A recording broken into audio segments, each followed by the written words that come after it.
Hello everyone. So today's topic is sentence improvement. So it's related to SSC CGL. So in this first question we are starting with. The first question, the toy drummer plays the drum if you press the button at the back. So we have to look at the options. Chuddam. Play the drum if you are pressing. No substitution. Playing the drum if you press. Will play the drum if you will press. So first మొట్టమొదట మనం sentence చూద్దాం. So this is what kind of sentence? The toy drummer plays the drum. Toy drummer plays, it is a verb, the drum. So ఇక్కడికి ఒక sentence. And if you press the button at the back, so ఇదేంటి అంటే if condition. So ఇదేంటి if కండిషన్లో ఉంది. So conditional sentence కాబట్టి if you press the button at the back అంటే ఇది సింపుల్ ప్రెజెంట్లో ఉంది, right. The toy drummer place అంటే ఇక్కడ V1 ప్లస్ ఎస్ ఉంది, రైట్. సో ఇది కూడా సింపుల్ ప్రెజెంట్లో ఉంది. సో కండిషన్ని మనం తెలుపుతున్నప్పుడు రెండు సెంటెన్స్లు సింపుల్ ప్రెజెంట్లో ఉంటే so it is right. So what is the correct answer here means no substitution. So ఎలాంటి ఇంప్రూవ్మెంట్ చేయాల్సిన అవసరం లేదు. So this is the correct answer. No substitution is the correct option to this question. And next question, while washing your hands, rub them together for 20 seconds to remove the microbes on them. So మనకి options ఏమి ఇచ్చాడు? No substitution, and the microbes on they, the microbes on those, the microbes on their. So ఇక్కడ మనకి no substitution అనేది correct అవుతుంది. ఎందుకంటే మిగతా మూడు ఆప్షన్స్ చూసినట్టయితే లాస్ట్ దీనిపైన ఫోకస్ చేశాడు, the microbes on them. So the microbes on they అనేది ఏమవుతుంది, ఇది సబ్జెక్టివ్ ప్రొనౌన్. సో మనకి ఆబ్జెక్ట్ ప్లేస్లో రాలేదు. And the microbes on those ఇది కూడా సబ్జెక్టివ్ ప్రొనౌన్ అవుతుంది. So this is also wrong. The microbes on their ఇది పొసెసివ్ ఆబ్జెక్టివ్ అవుతుంది, ఇది కూడా wrong. So it does not fit to the sentence. What is the correct answer here? No substitution is the correct answer. And third question, can you give me so many examples of subordinate classes? The teacher asked the class. ఇక్కడ మనకి ఏమంటున్నాడు, can you give me so many examples of subordinate classes? So ఇక్కడ option చూడండి, some few examples of, some more examples of, some many examples of, no substitution required. So మనకి ఇక్కడ replace చేయాల్సింది ఏంటి, ఇక్కడ so many examples ప్లేస్లో ఏం రావచ్చు అంటే మనం వీఆర్ ఆస్కింగ్ ఫర్ అడిషనల్ అన్నప్పుడు ఏమవుతుంది అంటే సమ్ మోర్ ఎగ్జాంపుల్స్ ఆఫ్ అనేది, so it fix to sentence to improve the sentence. Some more examples of అనేది యూజ్ చేయొచ్చు. సమ్ మెనీ అనేది wrong. So we cannot add some and many together. No substitution required, this is also wrong. Some few examples, ఇది కూడా మనం few అని రాదు, ఎందుకంటే we are asking additional కాబట్టి ఇక్కడ సమ్ మోర్ అనాలి. So this is the correct answer, right. And next question, fierce competition against restaurants has driven up the prices. ఇక్కడ fierce competition against restaurants, ఇక్కడ దీనిలో మనకి ఏమి ఇచ్చాడు, first one along, right. Next one no improvement required, through, among. So మనకి ఏ ప్లేస్లో, against ప్లేస్లో, రైట్. ఫియర్స్ కాంపిటీషన్ అలాంగ్ అంటే ఇది మనం దానికి యూజ్ చేయరాదు, రైట్. నో ఇంప్రూవ్మెంట్ రిక్వైర్డ్ అంటే ఇది కూడా చూద్దాం, అంటే మిగతా ఆప్షన్స్ చూస్తే మనకు తెలుస్తుంది, రైట్. త్రూ అనేది కూడా it does not fit grammatically here. Through అనేది దాని ద్వారా, త్రూ అంటే ఏంటి, ద్వారా అనేది మనకి దాన్ని యూజ్ చేయరాదు. అమాంగ్ అంటే ఎస్ వీ కెన్ యూజ్, అంటే మనకి అమాంగ్ అంటే మోర్ దాన్ 2 people. ఇక్కడ రెస్టారెంట్స్ అన్నాడు కాబట్టి ఇది ప్లూరల్. సో ప్లూరల్ అంటే మోర్ దాన్ 2 అనుకోవచ్చు మనం, రైట్. ప్లూరల్కి మనం ఏమి యూజ్ చేయొచ్చు, అమాంగ్ అనొచ్చు. ఒకవేళ ప్లూరల్ కాకుండా 2 ఇస్తే మనం అప్పుడు బిట్వీన్ అనేది వాడాల్సి ఉంటుంది. So among can be suited here. Fears competition among restaurants has driven up the prices అంటే ఇది సూట్ అవుతుంది, right. Fourth one is the correct suitable answer here.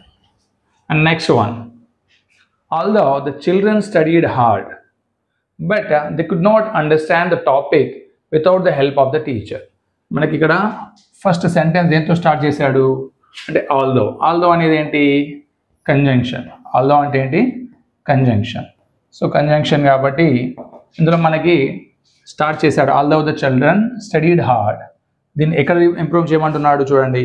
ఆల్దౌ the children studied hard they ఒకటి ఇచ్చాడు, no substitution. Although the children had study hard but they. Although the children have studied hard but they. ఇక్కడ మనకి చూడాల్సింది ఏంటి అంటే మధ్యలో సెంటెన్స్లో మళ్ళీ but ఇచ్చాడు. బట్ అనేది ఏమవుతుంది, అది కూడా మళ్ళీ కంజంక్షన్ అవుతుంది. So we can not use two conjunctions here, only we have to use one conjunction. So బట్ని తీసేస్తే ఏమవుతుంది, which is the correct answer here? First one is the correct answer. ఎందుకంటే మిగతా రెండిట్లో కూడా బట్ ఇచ్చారు. So this two also wrong answers. First one is the correct answer. Although the children studied hard they అంటే అది suit అవుతుంది. So next question, many of the apples was rotten. So many of the apples was rotten. So ఇక్కడ మనకి simple many of the apples. Apples అంటే ఏంటి, ఇక్కడ మనకి already ఇందులో ప్లూరల్ ఇచ్చాడు.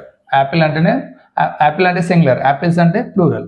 బట్ ఇక్కడ మనకి వర్బ్ ఏది ఇచ్చాడు, సింగులర్ వర్బ్ ఇచ్చాడు. సో దాని ప్లేస్లో మనం ఏం యూజ్ చేయాలి, నో సబ్స్టిట్యూషన్ అంటే నో. ఇక్కడ మనకి సబ్స్టిట్యూషన్ అనేది రిక్వైర్డ్, ఎందుకంటే సెంటెన్స్ రాంగ్ ఉంది కాబట్టి ఏదో ఒక సబ్స్టిట్యూషన్ తీసుకోవాల్సి ఉంటుంది. ఈజ్ రాటెన్, ఈజ్ అంటే కూడా మళ్ళీ సింగులర్ అవుతుంది, సో రాంగ్. వాజ్ కూడా మళ్ళీ సింగులర్ అవుతుంది, రైట్. వర్ అంటే ఇది కరెక్ట్ వన్, ఎందుకంటే ప్లూరల్ ఏమొస్తుంది, వర్ వస్తుంది. Many of the apples were rotten. So fourth option is the correct option. Next question, the place is two much noisy. First one ఏంటి, no substitution.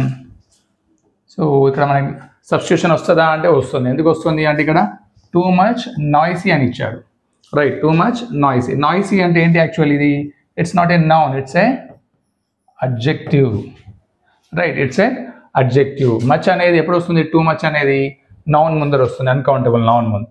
Two noisy అనేది correct అవుతుంది. ఏమవుతుంది ఇక్కడ, much too much noisy, ఇది wrong totally. Much noisy also wrong. So too noisy అనేది వస్తుంది. Third C is the correct option, right. Next question, I wish I have come an hour sooner. I wish అంటే ఏంటి, ఇక్కడ మనం we are expressing our desire, right. I wish అంటేనే so దేనికి use చేస్తాం, expressing desire or wishes, లేదంటే hypothetical ఎక్స్ప్రెషన్కి మనం ఐ విష్ అనేది యూజ్ చేస్తాం. బట్ ఇక్కడ ఏమవుతుంది, ఐ విష్ తర్వాత ఏం రావాలి అంటే పాస్ట్ పార్టిసిపుల్ రావాలి. ఐ విష్ ఐ హ్యాడ్ రావాలి. ఏం రావాలి, ఐ విష్ ఐ హ్యాడ్ వస్తే అది కరెక్ట్ అవుతుంది. సో హ్యాడ్ ఇక్కడ ఉంది, this is the wrong one. Will we can not use, no improvement required, this is also wrong. Has also wrong. I wish I had అని వస్తే ఆ తర్వాత V3 రావాలి. ఏం రావాలి, పాస్ట్ పార్టిసిపుల్ అంటే past perfect, right. Next question, Sholay is one in the most popular Hindi movies. Sholay is one in the most popular Hindi movies అన్నాడు. First and is one in the more popular. ఇక్కడ మనకు చూడాల్సింది ఏంటి, ఇది నౌన్, రైట్. వర్బ్. సో మనకి ఒక subject verb అగ్రిమెంట్లో ఏముంటుందంటే వన్ సబ్జెక్ట్ తర్వాత one of the plus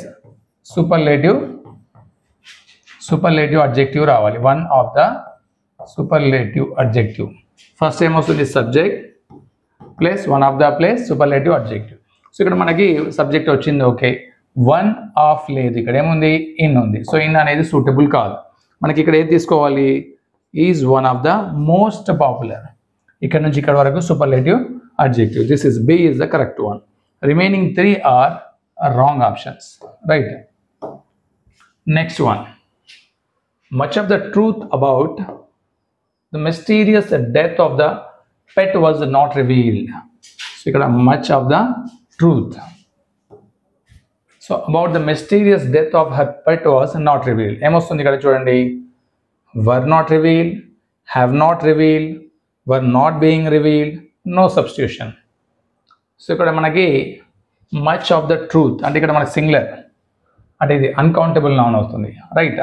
much of the truth about the mysterious death of her pet was not revealed. ఇక్కడ మనకి నో సబ్స్టిట్యూషన్ వస్తుంది, right. This is the correct answer. అంటే sentence అనేది కరెక్ట్గా ఉంది, right? We don't need to improve this sentence.